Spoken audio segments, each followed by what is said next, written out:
Hey, my name is Cordell Glass, aka Hot Cocoa, and today we're going to talk about how to stay motivated.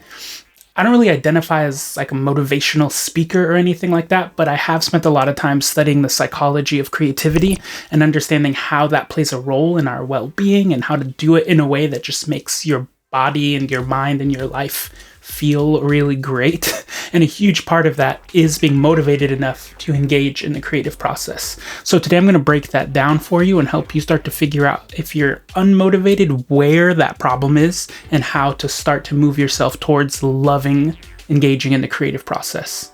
So if that sounds helpful, let's get into it.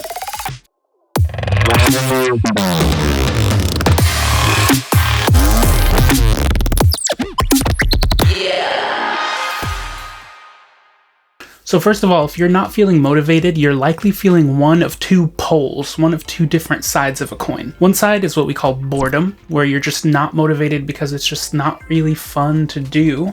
And the other side of the coin is anxiety, which means you're not motivated because it just stresses you out and it feels really gross.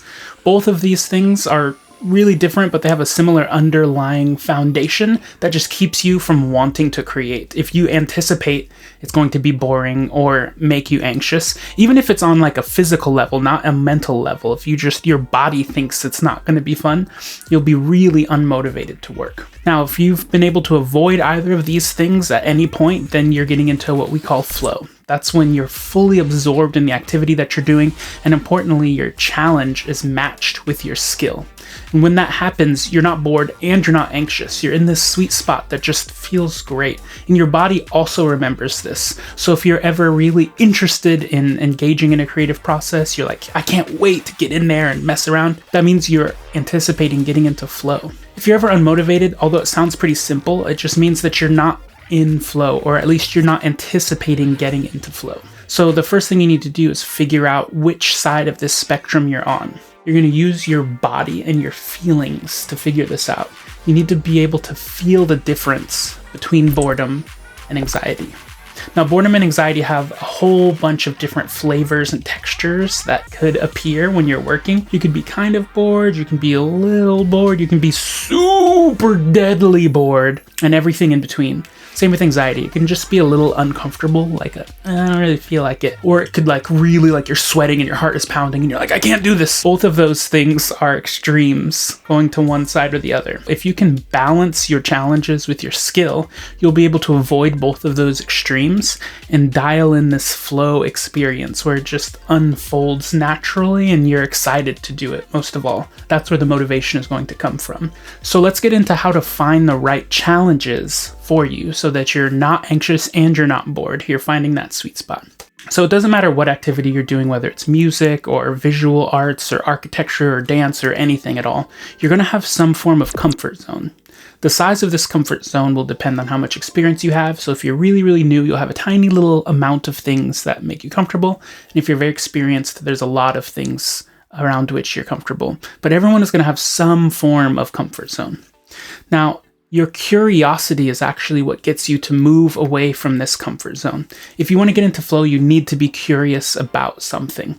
Curiosity is just the motivation that gets you to want to learn more, to engage more, to explore beyond what you're already comfortable with. There are two different directions you could go with your curiosity.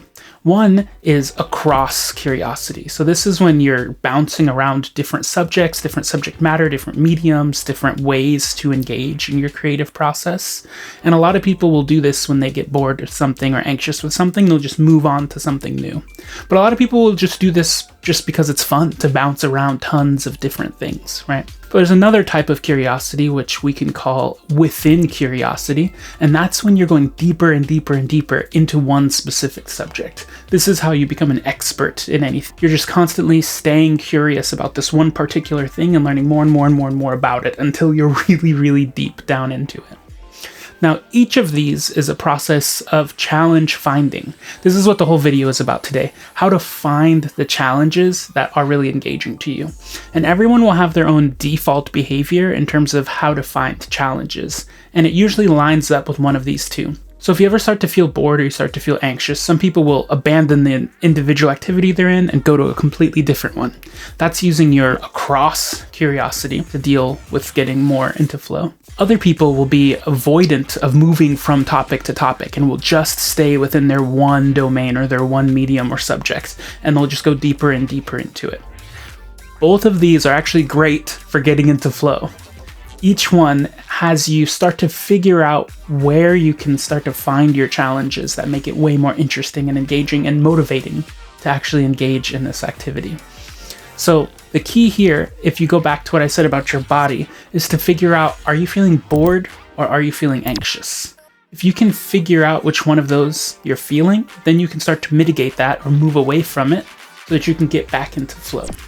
So first of all, let's start with anxiety. If creating in one way or another makes you feel overwhelmed and stressed and tense and avoidant just because it's too much for you in some way, then you need to move closer to your comfort zone. You have to find challenges that are more aligned with your skills, that move away from these edges. So it's something that's not completely different, going on to the across curiosity, and it's not something so advanced that you don't really know what it is going into the within curiosity, but find something that's closer to your comfort zone. Not directly in your comfort zone, because that can often make getting into flow difficult. You need some form of challenge, but finding the right challenge.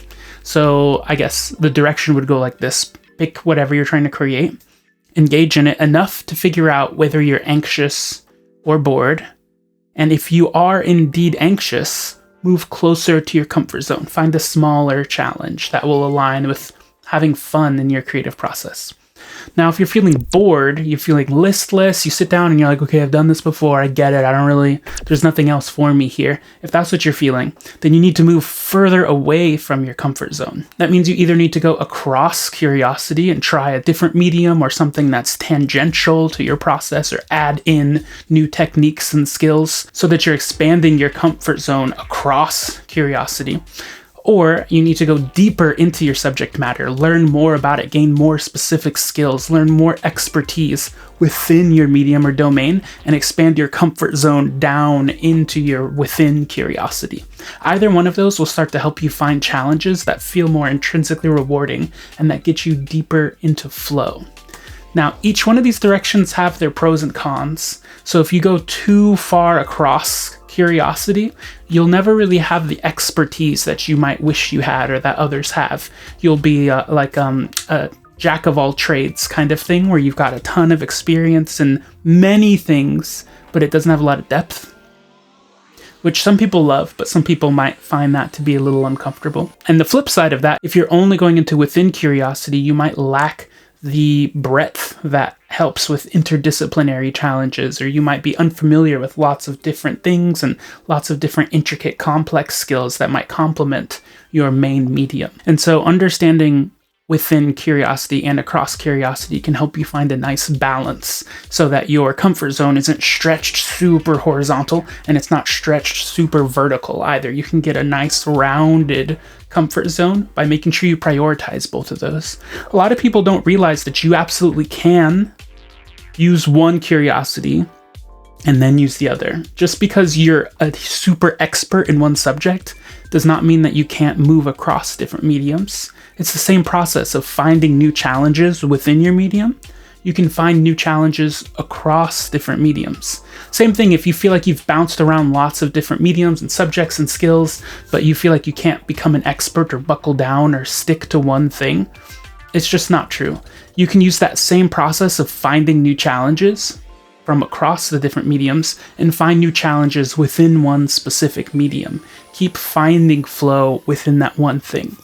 And bouncing back and forth between these two different curiosities will give you a really well-rounded whole approach to whatever you're creating.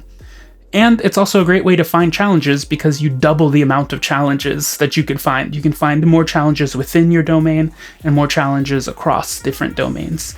And when you have both of those in your tool belt, you'll be able to stay motivated because there's always something new and fun and interesting that you can dive into. If this subject was helpful, make sure you hit the like button and subscribe so that I can keep making more videos like this. And if you go into the link in the description below, you can check out upwardacts.com, which is where I keep all of my coaching resources. So I've got a bunch of other infographics and articles and a podcast and tons of resources that will help you engage in your creativity in ways that just make your life better. That's what I'm all about. So thanks for watching, and I'll catch you in the next one. Peace.